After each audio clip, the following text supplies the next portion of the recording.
Good morning, Royal Class! What's up? What's up? This is the Princess of the Universe, Maui Sensei. Welcome sa ating recorded vlog. Okay. So, since hindi tayo nakapag-live, I'm obligated, obliged, ano ba, to record a video para naman may content ang ating channel at hindi tayo malipasan ng mga current events, di ba, na dapat nating bigyan ng reaction araw-araw.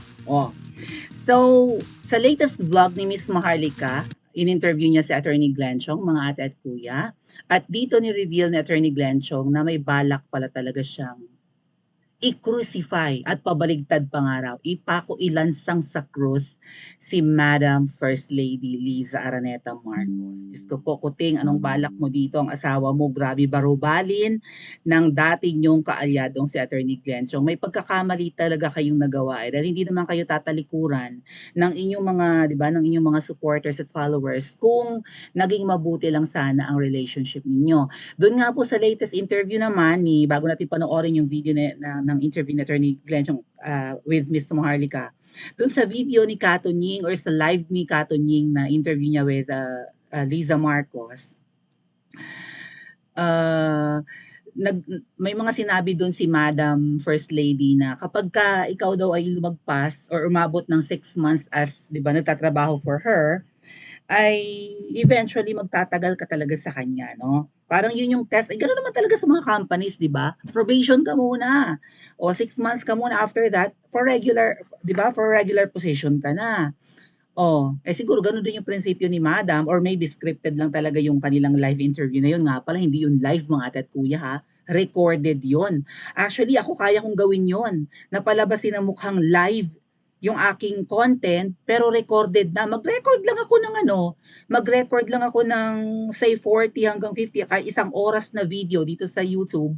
Mag-record lang ako sa aking computer at i-upload ko sa YouTube na kunwari live. Pwede yun na nagagawa ko yun at nagagawa yun ng mga magagaling na content creator and maybe yung nagmamanage ng social media account ni Katunying ay, di ba, ginawa yun para palabasin na live at hindi nagbabakal-bakal si Ma'am Shi or whatever. Pero recorded yun mga ate at kuya. Ako na po ang nagsasabi. Kaya sabi ko yung vlog na yun ni Katunying, medyo maraming, di ba, gustong palabasin na hindi naman talaga yun ang totoo. Ay, maraming kasinungalingan. Mismong yung pag-upload pa nga lang ng video na in-upload nila kunwari live, hindi yun live mga ate at kuya. At sabi nga po ni Attorney Glenn Chong sa interview niya with Miss Maharlika kanina, hindi kayang humarap ni First Lady kakarimarin. She doesn't deserve respect, no? Respect begets respect. Hindi naman siya kagalang-galang eh. Sabi ko nga sa inyo yung pa-outfit, pareho kami ng basa ni Attorney Glenn Chong.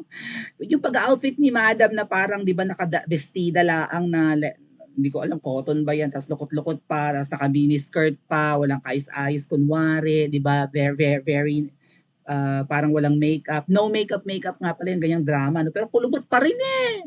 Try na. Kasi may mga makeup mga ate at kuya na nakakapagpaano naman, nakakapagpa-moisturize naman ng skin, nakakapagpa-glow. Tapos yung hair niya parang blower lang, itikwasan pa, di ba? Hindi maayos. Parang ano lang yan, kunwari na payak siya, ordinaryo, para relatable sa masa. Pero ang mga lumalabas si bibig, puro kamalditahan, puro pagiging elitista. Pati yung mga tattoo na pinunapunan niya, yung mga, di ba, sabi yung mga anak niya, napalaki niya ng maayos, mga walang tattoo. Sabi ni Atty. Glencho nga, ang tattoo naman kasi, di ba tatlo daw yan, totoo po yun. Nabanggit ko na nga rin yun sa nakaraang vlog natin. Una, pwedeng galing nga dun sa kulungan. Pangalawa, cultural, part ng, Diyos ko, Ma'am Shi, of all people naman. Alam mo namang ang pintados ay nasa Bisaya, di ba? Ang ating mga ninunong pintados ay mga Bisaya, yung puro tato ang katawan, even Puwang Od sa Ifugao province or wherever there in the north. May taga-norte rin ang asawa mo, madam, at ikaw Bisaya ka, hindi mo alam na makitid talaga ang, I don't know, plain stupid. Sabi nga, sorry for the word. Parang yun ganun sinabi, Atty. Glenchong. And the other thing, kaya ka may tattoo, self-expression. Gusto mong ipatato yung pangalan ng jowa mo, or maybe may na-appreciate ka na Chinese character, or maybe gusto mo ng, di ba, ng mukha ng kung sino mang idolo mo, or kung ano pa mang mga gusto mong ipalagay sa katawan na, ako gusto ko magpalagay ng mga tribal tattoo, kaya lang mabuti di na natuloy. Pero ano mga ate at kuya ha, it's a self-expression. Gusto mong ipakita na confident ka na may ganyan ka, may ibang tao na gusto may ganyan kasi maangas, or maybe gusto nila nakatato sa katawan nila yung mga pangalan at mukha ng mahal nila sa buhay. It's self-expression. Pero talagang pangita dun sa interview mo na kunwari nga ikaw 'di ba, ikaw ay ordinaryong tao, ikaw ay mabuting tao, pero ang lumalabas sa nila itlait mo, mamaya magbo-vlog ako patungkol sa panlalait niya kay VP Sara, ang pangit daw, lalong pumapangit.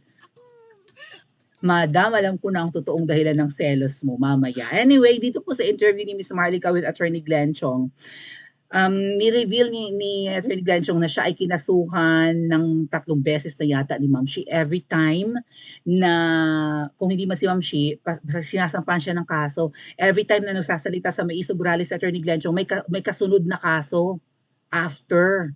So, salita sa Davao yata and then or maybe sa Cebu, tuwing may mga speaking engagements si Attorney Glenn Chong na may mga sinasabi na laparuhon or sasampalin si Ma'am Shi, nagsasampa raw. May mga kinakaso kay Attorney Glenn Chong for disbarment, tanggalan ng lisensya bilang abogado. Well, hindi nagpapatinag si Attorney Glenn Chong at panoorin po natin ang kanyang mga banat at mga balak nga pala ha. Mabuting kaibigan nga talaga siguro sa Attorney Glenn Chong ni Miss Maharlika kasi ang panawagan ni Attorney Glenn Chong dito, iurong mo ang wala siyang pakialam sa kaso sa kanya ni First Lady. Tungkol nga sa pambabastos, ay nga pala hindi si First Lady at ang nagkakaso sa kanya, baka yung mga kongresista. Kasi nga mukhang ayaw, syempre kunwari 'di ba, hindi siya pumapatol, yun yung purpose ni ano yun yung parang gustong i-portray din ni Liza Marcos sa kanyang interview with Kato Ning na hindi siya vengeful, hindi siya mapaghiganti, wala siyang grudge. This has to stop, kuning-kuning. Pero Diyos ko po, parang baliktad naman. Kung ano sinabi niya doon, parang baliktad ang ginagawa. Baka mga kongresista po ng lower house ang nagsasampa kay Attorney Glenn Chong ng kaso, even yung nananawagan ng disbarment case dahil hindi raw ginagalang ang unang ginang. So, well, walang pakialam si Attorney Glenn Chong kung ano man ang ikaso sa kanya in support of the First Lady. Ang panawagan ni Attorney Glenn Chong, iurong mo daw, Ma'am Shi, ang kaso mo kay Miss Maharlika kasi inuulan po ng kaso si Miss Maharlika. Hindi man yan kaso ng unang ginang against the Mother Dragon, pero kaso ito ng mga designers at kung sino-sino pa na mukhang ginagamit ni Ma'am Shi laban kay Miss Maharlika. Nakakatuwa lang, na-appreciate ko lang bago natin i-play yung video mga tat kuya na ang panawagan ni Attorney Glenn Chong ay ang hindi iurong ang kaso laban sa kanya, kundi yung kaso laban kay Miss Maharlika. Kasi syempre siguro naiintindihan ni Attorney Glenn Chong na in a way naaapektuhan yung 'di ba yung schedule of activities si Miss Maharlika, yung 'di ba yung maayos na takbo ng kanyang vlogging, ng kanyang pag-aasikaso ng negosyo. Dahil sa mga kasong isinasampa sa kanya, syempre maglalaan ng oras at panahon and even resources si Miss Maharlika, pera, para harapin yung mga kasong isinampa sa kanya ng mga designers na allegedly ay uh, libelous, 'di ba? Yung mga pinagsasabi ni Miss Maharlika against that Avel and that Poi, yung bumili ng suit sa SM at pinaltan yung etiketa.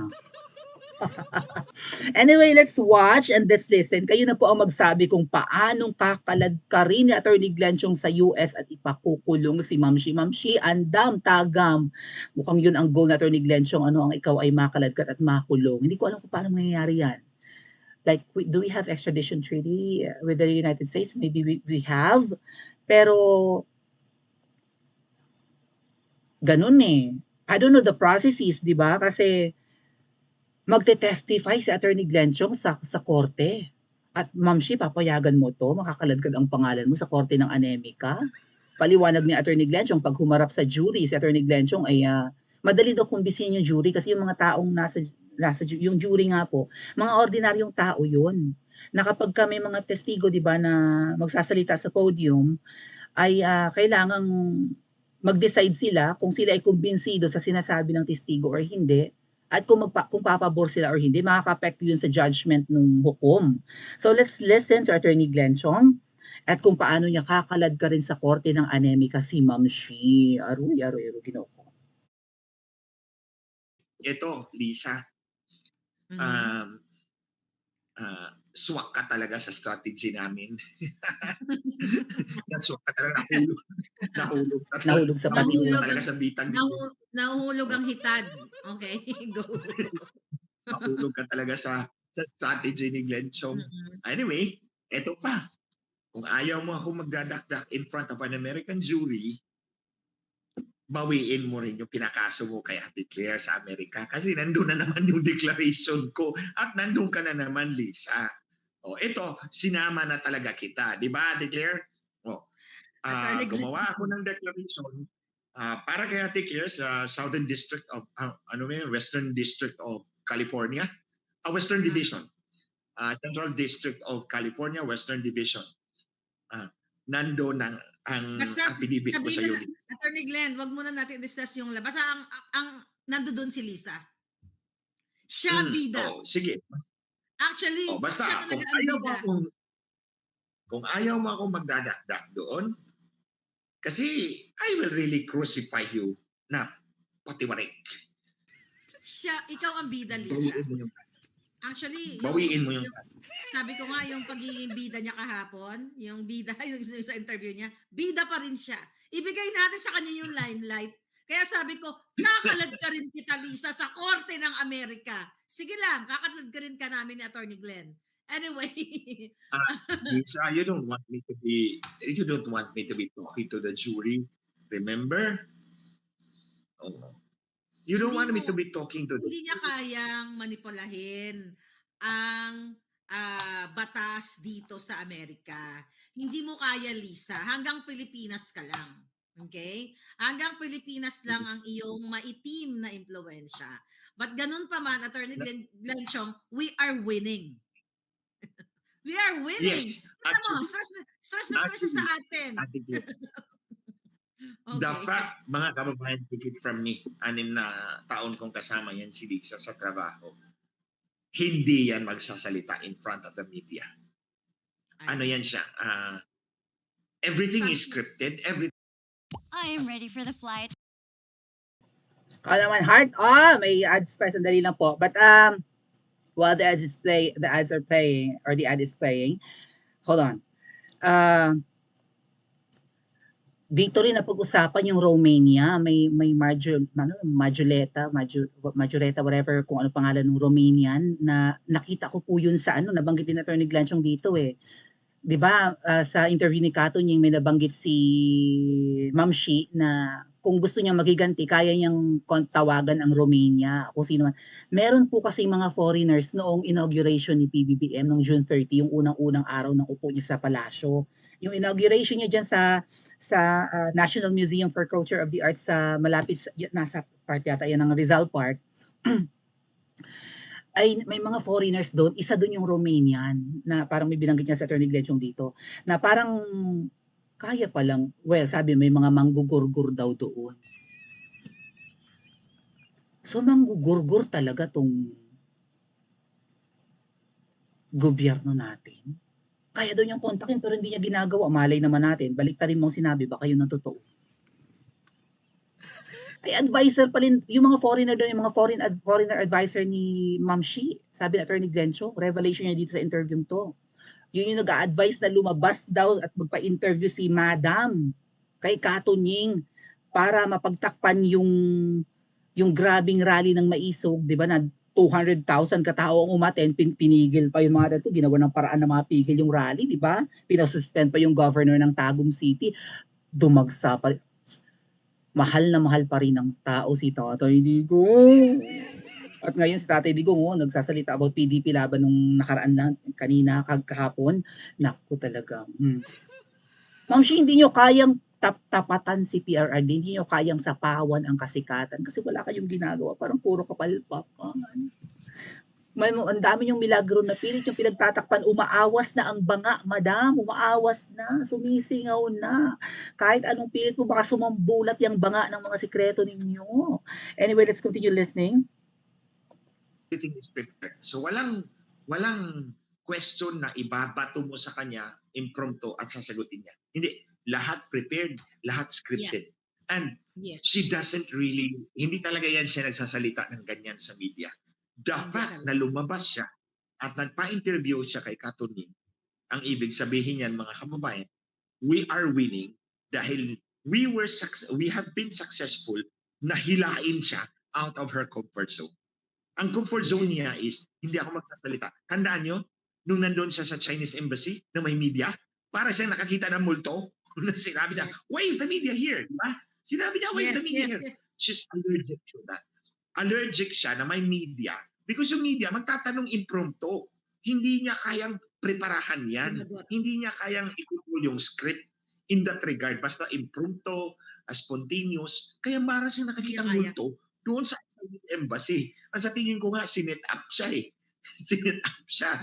So kaya, oh, the fact that humarap siya at nagpa-interview, we have been successful and we're winning dahil nahila natin siya sa labas ng kanyang comfort zone. Kaya pala mga ate at kuya, paminsan-minsan kasi nagcha-chat ako kay Miss Maharlika, nakakaramdam ako minsan ng parang I'm losing hope, right? Daldal tayo ng daldal, puna tayo ng puna. Ako ng vlog.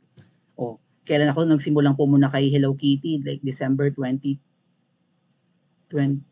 mga 2022 eh. Wala pang 1 year si Hello Kitty, di ba? Pumupuna na ako sa kanya unti-unti. Nung sumabog yung issue ng Ensaymada, yun na yun eh. Doon ako nagsimula. Oh. So,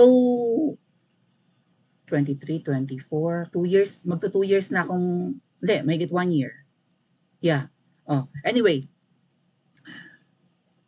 punta na ako ng puna kay Hello Kitty. 'Di ba? Ang dami na kahit papaano dadagdagan na yung mga vloggers na tumutulig sa administrasyon ni Kuting. Pinangunahan ni Miss Maharlika, yan si Miss Pebbles, and then eventually nagsalita na rin si Attorney Trixie, si Attorney Vic, si Miss Sass, 'di ba? So, matagal na akong puna ng puna, bakit lagi may nananalo sa loto, linggo-linggo, 2 beses, parang sunod-sunod na araw.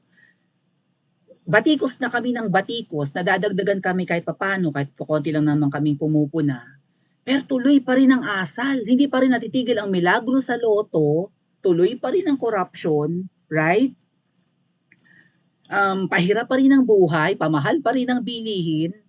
Oh, at lakwatsa pa rin sila ng lakwatsa. Pinuna na natin yung mga concerts, mga pag-attend natin ng kasal, fashion show, wala silang pakialam. Parang ang manhid, ang tigas ng mukha. So, paminsan-minsan kinakausap ko si Miss Maharlika, nagme-message ako, ate, ano ba to? Parang nawawala na ako ng gana, pinanghihinaan na ako ng loob, batikos ay ng batikos, pero parang walang nangyayari.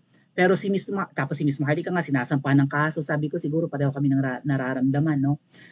Pero alam nyo, pagka nag-message ako kay Miss Maharlika, parang ano pa rin siya, no? Positive pa rin.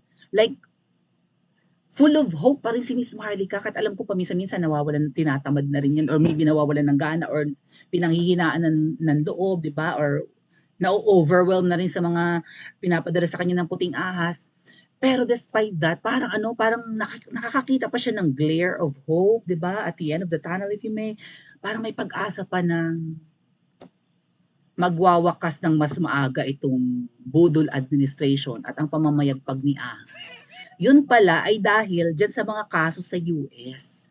Na ayan nga, inurong ng Smart Magic yung reklamo nila sa One American News or OAN, 2 billion, right? In dollars, yung sinampang kaso ng Smart Magic sa OAN.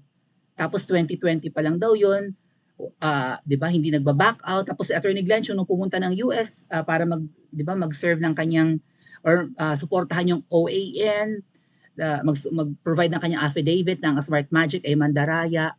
4 months after, December pumunta si Attorney Glenn noong 2023, last year lang. Ngayon, April pa lang, 4 months after, inatras ng Smart Magic yung lawsuit against OAN. So tuwan-tuwa yung One American News na finally, di ba, nagimbal yung Smart Magic. So ito naman, si Attorney Glenn is willing to support Miss Maharlika para yung kaso ng katulad ng mga siguro libel suits ng mga akla, ng mga designers laban sa kanya, ay hindi matuloy. Kasi kapag nag-testify si Attorney Glenn or humarap sa jury ng US to support Miss Maharlika para madurog yung mga isinampang kaso sa kanya ng mga designers na nakaibigan ni Ma'am Shi, yan ang hindi papayagan ni Ma'am Shi na makaladkad ang kanyang pangalan. Kasi bida daw syempre magka-counter suit si Miss Maharlika or maybe nagreklamo na rin siya. Baka nga nagsampa na rin ng kaso, or I don't know kung anong process na ginawa ni Miss Maharlika. Pero number 1 daw sa listahan na parang gusto niyang palabasin na itong mga katakot-takot na kasong isinasampa sa kanya ng mga baklang designer na yan ang utak niyan ay si Ma'am Shi. So, kung 4 months after na nag-testify si Atty. Glenn Chong for OAN, then back out ang Smart Magic, at ngayon, kanina, actually, ay nireveal na ni Atty. Glenn Chong na magte-testify siya in favor of Miss Maharlika, baka hindi tayo mag-antay ng Sona ni Kuting, back out yung kaso ng mga akla. Would you agree mga ate at kuya? Makakaladkad si Ma'am Shi eh. Paki-comment nga po sa comment section at mag-like and subscribe din po kayo.